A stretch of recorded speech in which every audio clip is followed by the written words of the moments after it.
Leta 2015 smo v Sloveniji izgradili urgentne centre brez vsebine in prenova delovanja nujne medicinske pomoči ni bila nikoli končana. Je ostala nekje med urgentnimi centri in med zdravstvenimi domovi.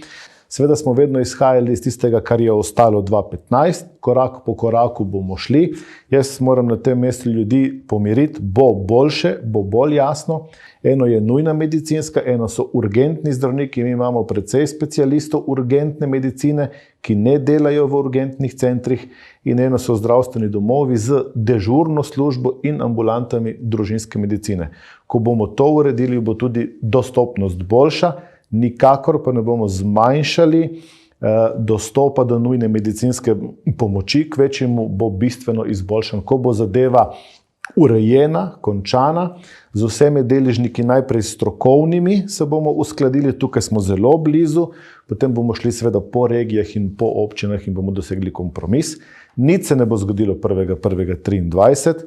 Če bomo delali hitro in učinkovito, bomo imeli neko novo mrežo z dispečersko službo, z vsemi jasnimi deležniki, kam, kdaj, kdo gre s 1.1.2024.